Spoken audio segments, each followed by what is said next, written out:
Bande konanga ba Congolais partout dans le monde. Bon s'abonner na version Nouvelle TV. Version Nouvelle TV, ba gag, ba film, nyonso etali culture ya Congo, tous s'abonner massivement na kati ya version Nouvelle TV. Bon s'abonner massivement. Siek, c'est pas pareil. Ayuna. Merci pour la confiance, fidélité, pour message qu'on paie ça na chaîne Nabino à YouTube version Nouvelle TV, l'émission Nabino Bolinga Kamingi sociaux, politique, olobini niyo congolais, olobini niyo politicien pour l'amboka no Congo, et Keneli Bosso Tozili awa na siège national ya parti politique en vol honorable.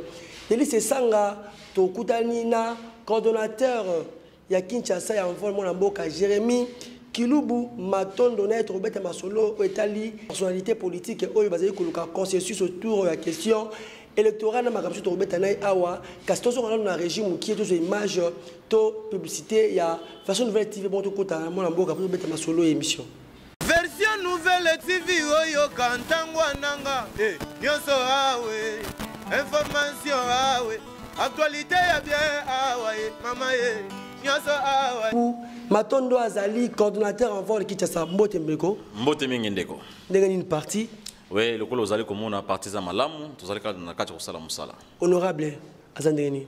Honorable Azam malamu, na kanisi uzali kolanda na bilili, Azali bisika banso pona koluka solution na mboka na wetali bo mingi makambo ya élection. Nazali ko rassurer bino que en tout cas Azali malamu. Mon mboka Jérémy mutunovuma ezangi biso to poser oté.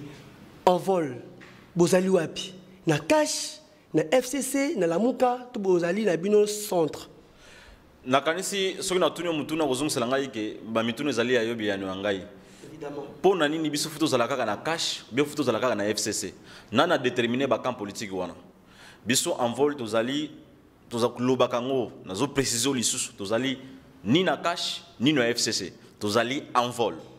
Le coup là, IDPS azali et pas na bisoté bisoté toza pas na yete. PPRD azapa na bisoté bisoté toza pas na yete.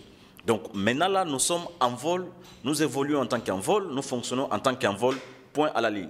On nous a no cash ezalakane IDPS et puis FCC zali PPRD. Bon, ba parti phare ya ba regroupement nous sommes balona na kanisi yango na webi yango malamu ke na kusoko ko ina contexte ya cash, na kati ya cash, parti ezali ko primer ezali IDPS. Soko ke ipe na ngambo ya FCC parti ya mwa monene mamingi o ezali ko imposer balwa na ye na côté kuna na monda mwa dictature pe ezali PPRD na yango na pesa na sali référence na bango mibale wana na cadre wana biso tozali ni na FCC ni na cash biso tozali en vol.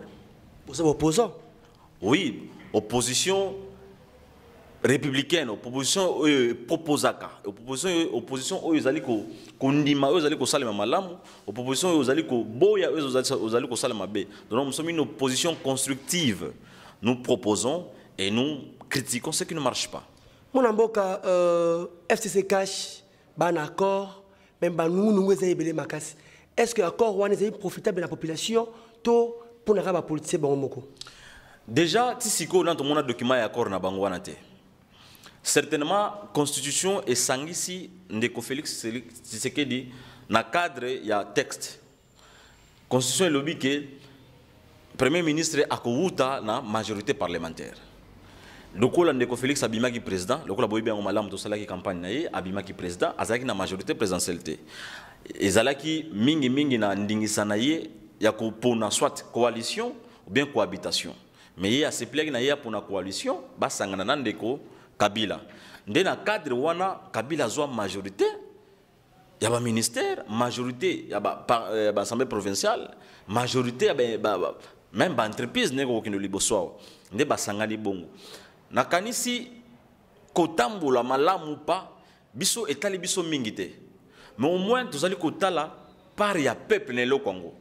Je peux déjà d'emblée conclure que accord FCC cash ezali likitamoko eyaki iye mingi ko boma iye mingi ko kitisa lisusu ndingi mboka na biso na bisika to komaki parce que lelo okomona que ba projet nyonso salemaki ezalaki initié ba projet moko ya mbangu et même ba détournement des millions ba s'enrichir dans l'espace à 6 mois lelo oyo c'est pratiquement tous les pays qui est mis par terre na ba comportement ya individu bazana kati ya corona dans l'ensemble na kanisi mingi accord FCC cash et l'activité lisusu ba limite na bango na ba incompétence na bango parce que Canada pour analyser premier leadership tonini peut ça toujours ceux qui muta FCC le likambu cash à contredire ouais le likambu à contredire ça likambu leadership te ça likambu contre nature d'un côté ils ont un groupe à batumoko ba mesana qui pendant 18 ans ko beta ba cop na téléphone ko bimisa ba million na téléphone ko intimider batu ko kanga batu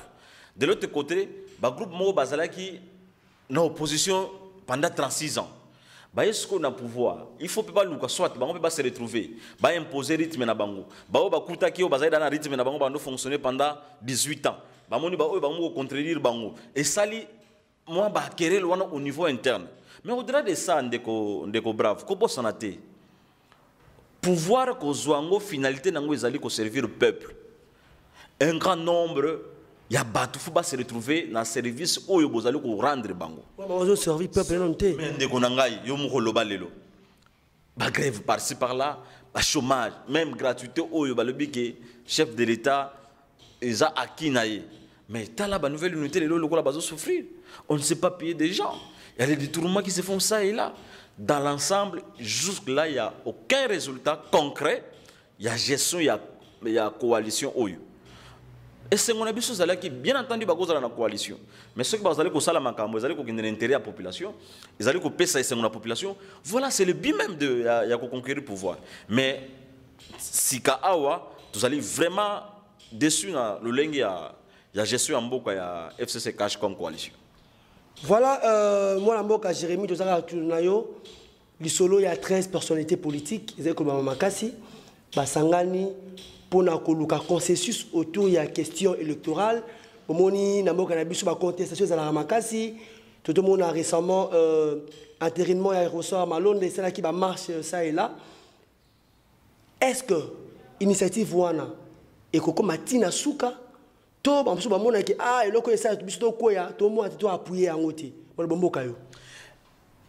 les Cambouazalités qui initiative comme à ton souka ou pas. Les Cambouya malamu na eloko oyo, nga déjà na monique, ba Congolais, bazana capacité à kusangana, ngambu oyo na ngambu oyo. Kobo sanate, na kati ya groupe ya 13 parlementaires et 13 personnalités wana parce qu'ils a kaka ba député na kati te même ba ndeko musa société civile baza wana. Eza kaka ba opposition te. Eza nandambu ya opposition, nandambu ya majorité. Honorable Patrick Mouya Boyebi Minonos Kaza ya Palu. Honorable Koulout Nabiso Thomas Lokondo Azali na FCC. Mais kotala likanisi ba poussani ba yoki ba sangani ba bi non. Idée oyo faut défendre ngo. Likambo ezali nini na makambo ya na oyo ba ndeko ya 13 parlementaires bazali ko senga. Papa to pesi Corneille nanga responsabilité au ya gérer Seni. Ba doté pas moins de 450 millions de dollars à gérer. À Silici, à lobby, à PCB élection, na ndenge les wana na ba nomination sur les l'Assemblée nationale, boye bien ngo malamu. Nomination, ezaki élection te, ezaki formalité. Théâtre ils vont bravo, boye bien ngo malamu. Ba nomination wana pesa ke biso. Et Sili. Ba lobby ke to meka quand même ko banda ko yeba. Ndekonanga oui au fonctionner na Seni to pesa ko na mbongo expliquer biso na mbongo ça nango nini yango babengaka audit to yeba quand même 450 millions mutazui à gérer aucune explication na suka on est dans quel pays aboyango aboyeba auditer to yango to zoloba il faut d'abord tout ça là audit ya mbongo ya makambo Seni ndenge fonctionner laki et au-delà de ça to kende liboso na institution nyonso toyo kaba malaise salemaki ni wapi batuna ngamu ba pesa ba proposition na bango pour tout ça la réforme de façon que élection prochaine kolela les à la lissusté ba mort base à la lissusté ba contestation est à la plus ou moins diminuer ce que za la éradiquer totalement et kitamo muki ndé ba 13 parlementaires bazu initiative ba lobité ke mbala mo ba appliquer ba bandi na chef de l'État. Bakuta na chef de l'État, ba faire voir chef de l'État à épouser idée. Chef de l'État tindi bango abi beaucoup dans la pena bande ko mususu singa bozongela nga pour la conclusion. Ba ke na premier ministre. ayambi bango batamboli bake na seni particulièrement ezalaki kotuna na seni qu'est-ce qui n'a pas marché sur le plan fonctionnement bakendaki komona ndeko bato ya Senko bake bamoni bato ya ECC kaka bato ya FCC nde baboyi pour nani bazali koboya déjà FCC so baoboya eloko seke bao se retrouver te bango posa na bango bazalaka à tout prix boutiquer les choses c'est que na kati oyo te lisusu kolobaki non na kati kaka baclose ya babosengaka ya consensus électoral. Est-ce que ne bazali koboya bazali kote na pe likambo ya élection à 2 tours po bango ne balingaki ndete changer l'élection masolo ya structure na niveau doza ezana niveau kuta ko discuter même pas ba contenu ya ba nini déjà koyoka na kofanda so FCC ça na ba proposition akosala ba proposition et puis ba responsables s'ils sont vraiment des responsables ce sont des gens qui devraient boyambi batou boyesi bango kete to yambi bino démarche na bino eza malamu mais biso tozo partager point de vue na bino te bango to koyamba te ko repousser même batou mais au-delà de ça ils veulent à tout prix Tocha ndeko Malonda, mais nous on n'est pas contre les personnes. Malonda c'est un Congolais, Malonda est du bas Congo, il a droit de pouvoir occuper sa responsabilité nyonso à Congo parce que Congo est un mboka na ye. Mais biso to lobi za pour Malonda te, pour ma procédure. Nous devons d'abord réformer la CENI. Si ma totali animateur, ceux qui bakotia Malonda est congolais. Ceux bakotia je ne sais qui, ce sont des Congolais. Mais le problème c'est que l'appareil CENI est fonctionné malamu. Et ça la malamu. Na kati ba réforme par exemple, tu proposer nini. Na peso ko exemple moko ya monene pour comprendre. CENI actuel oyo ya Corneille Nanga, bazaki 9 membres na kati bureau. Président, premier vice-président, rapporteur adjoint, questeur adjoint, na 2 membres à plénière. 2 membres à plénière, on a presque l'autre côté. Mais généralement, pour des raisons de jeton de présence, on a tendance à avoir un point de vue à président. Vous comprenez? Président Asseni. Président Asseni, au bino du reste, boyebi comment à Ponamaka. 13 personnalités, le binin. Tous 9 membres.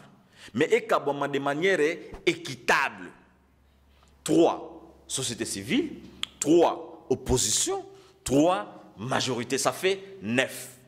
Dans 9 mois, la responsabilité de la quand on a document par exemple, présidence et la société civile, premier vice-président, majorité, deuxième vice-président, opposition, rapporteur, peut-être la opposition, et quand on a bien détaillé dans le document, dans la proposition, glissement wapi. Glissement ezali wapi. Question les discussions ne peuvent pas se faire en dehors des institutions. Point de vue yangoana mais papa. La habité ndeko la kumbaka majorité FCC en particulièrement. Maître Némi. Asa professeur. Asa professeur hein. Mais akoki ko yebisa bandeko ba député wana te que président de la République c'est une institution. Akoki yebisa bango te. Quand les gens vous disent que les débats doivent se tenir au niveau des institutions. Mais alors qu'on est devant le président de la République qui est la première institution.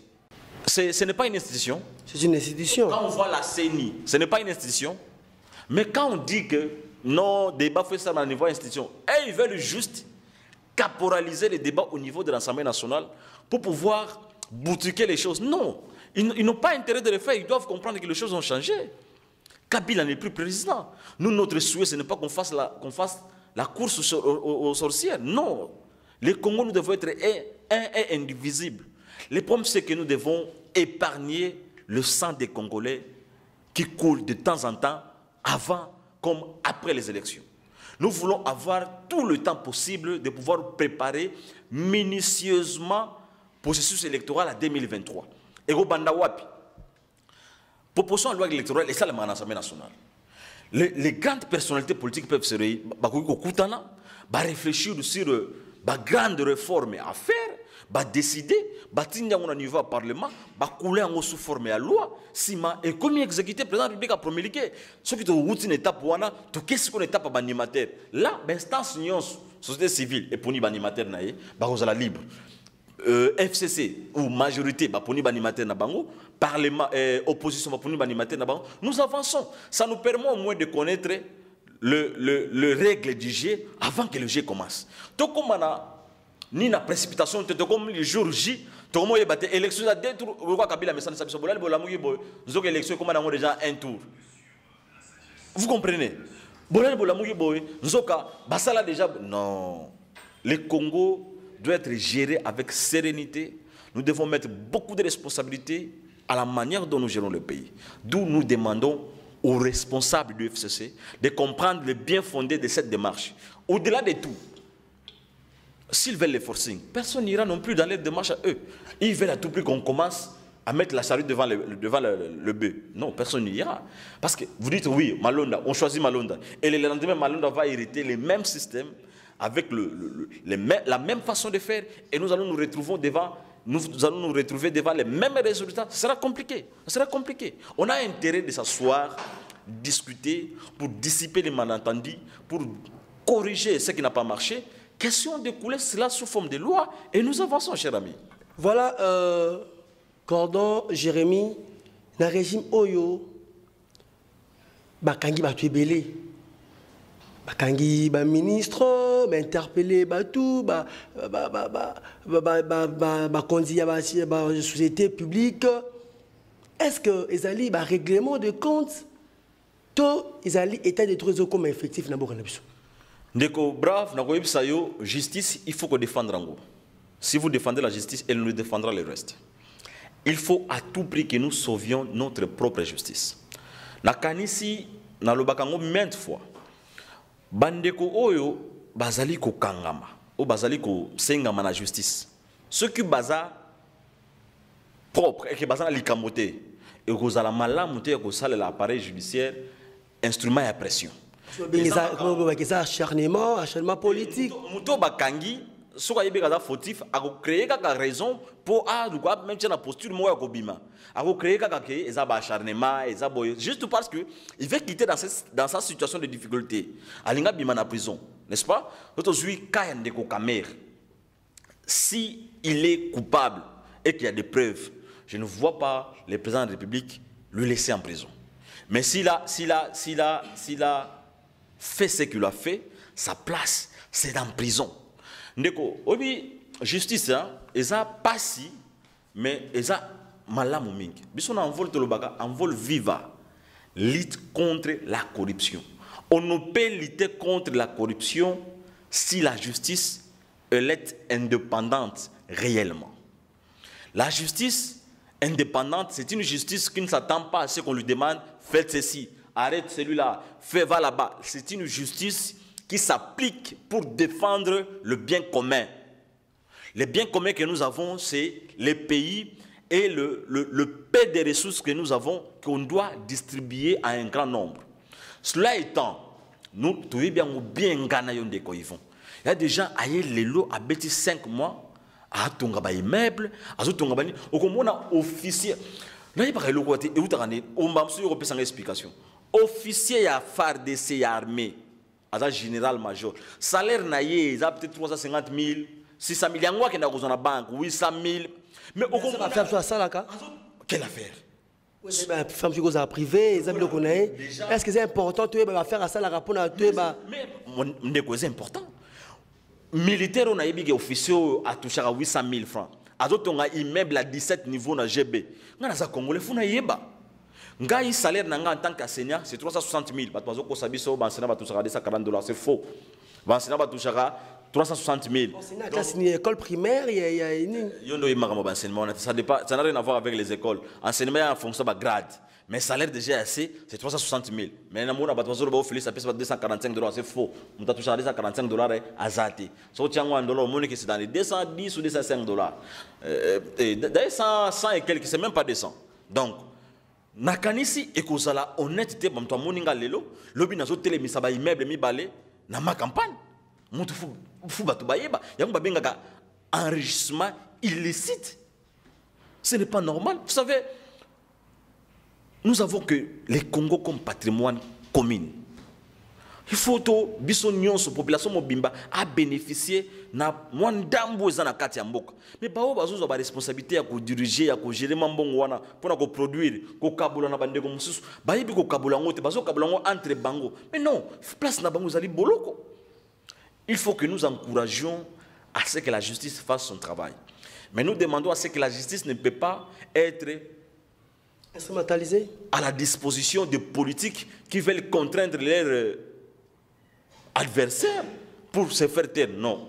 Mais ce que la justice indépendamment, en tout cas, nous encourageons et nous demandons d'ailleurs qu'on améliore les conditions de vie des magistrats et ça va nous permettre de façon que Mboké Zala est élément à niveau de la justice. Donc on a eu une arrestation, une interpellation, ils ont arbitraire, ils ont normal. Il y a un épisio.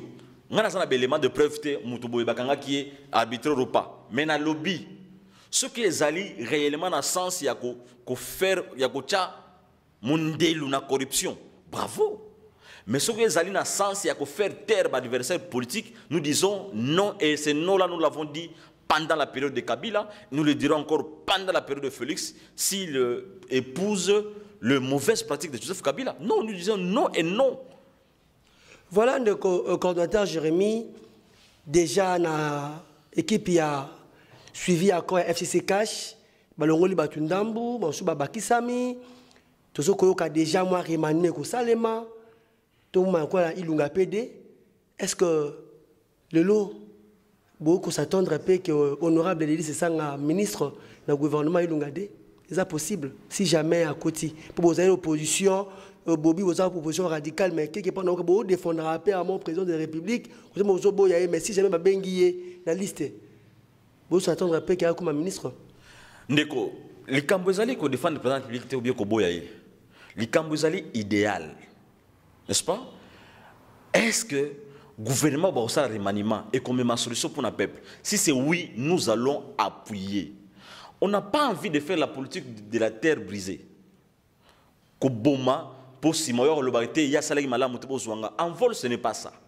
En vol, nous voulons faire une opposition constructive. Voilà pourquoi nous appelons notre opposition constructive. Si le remaniement en vie, comme tu le dis là, moi, je n'ai aucun élément dans ce sens-là, aucune information d'ailleurs, aura pour finalité l'amélioration de la situation des Congolais, nous allons approuver, nous allons encourager. Mais nous, en vol, nous ne sommes ni demandeurs d'un poste ministériel. Nous, avec les pouvoirs, rendez-vous 2023. Voilà, en vol, vous avez besoin d'un poste ministériel. Mon côté, vous avez préparé 2023, tu as été président, activité à samedi. Mon par rapport à l'occupation à Kinshasa. La canisi, le cola, vous allez coller Bilili, médias, Twitter, tout ça. Vous allez lancer samedi ou activité mon comme activité on a ezali dans le cadre pour exécuter plan d'occupation de Kinshasa. Plan d'occupation de Kinshasa, c'est-à-dire qu'on représente partie nabiso en vol dans le quartier Nyon sur Kinshasa. Au total, nous avons 317 quartiers au photo couvrir. Là, ce sont des quartiers administratifs. Nous avons le lingue, nous avons 917 quartiers. Il faut que animateur dans le quartier Nyon. Donc, on a mis que les alliés koya bande ko bango na biso na terrain ba mo na biso na ba télévision ko senga bango ko rejoindre parti en vol ba ya ko sala lite longo na biso pour tout tombo la lisu sous parti na biso objectif na 2023 parti na biso en vol na Kinshasa particulièrement au isika au ngai nazali coordonnateur provincial il faut toujours ba député et belé et puis ça le sous président na biso makasi ya ko tombola kotombola lisusu likolo musala zali kosala pona ko longola soni ya ekolo na yango samedi oyo déjà tozala activité moko na seja ya monene pour ko lancer officiellement l'exécution du plan d'occupation de Kinshasa. Voilà coordonnateur Maloba Souka, moi message ko par rapport à émission le par rapport bande basé ko landa yo na poto partout. Natondi yo ndeko brave pona opportunité pesinga lisusu ya ko communiquer na bande ko nyonso to pesi ba congolais nyonso mbote tozali ko yebisa ba congolais eloko moko tozana ngo ya elongo ya biso nyonso tozali kaka mboka mutambu nesika azali ko sala asala musala avec toute responsabilité asala musala avec toute conscience kaka na ndenge wana ndete ko telemisa défi o ezali mboka ezali ko tikala de plus en plus pauvre ma groupe mukaka moke ya bato bazali ko konvoma mikolo nyonso na yango na kanisi to komona lisusu ndeko mbalasima na pesi bande ko nyonso ya poto libanda bazali ko landa biso botikala malamu. Voilà, Botika Malamu, Lobaya Souka, ya coordonnateur, ya envoi le Mboka Jérémy, qui Lubu Matondo, Zaki ne sera makasi à côté à un siège national, ya envoi le Ngai, Nazaki na sensement makasi, Bougig, Albert Marmotali, question, ya consensus, il y a consensus électoral, ouais, pas, bah, c'est dit que na regret, comment on a, batamboli partout bayambi bango kitoko kasi bande kwa FCC bazali ko repousser bango bazali ko boya ili kanishwana tu ebite soki pona nini to yamba bande kwa FCC ba pesa bango ba pesa biso pesu yano par rapport à question oyo ezaki plaisir pona osa bine mission oyo olobi nini yo population congolaise yo politicien pona boka na yo Congo et que liboso ngai prof bakando wana zaki na sentiment pe sur makasi Olivier Mbwangi azali kuna na sima ya caméra pour osa nom sala kitoko pona bino ba diaspora bo les angora parti politique ezali na opposition moko radicale mais ezali constructive kaka yemoko coordonnateur ya ville Kinshasa envoie le moi mboka Jérémy a esibino ngana bino tokutani mokozeli koya po TV eza radio te bye.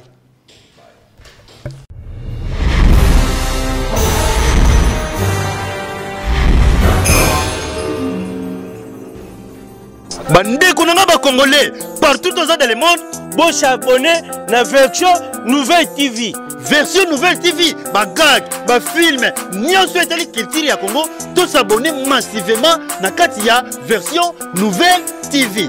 Bon s'abonner massivement. Siècle, c'est pas pareil. Ayuna.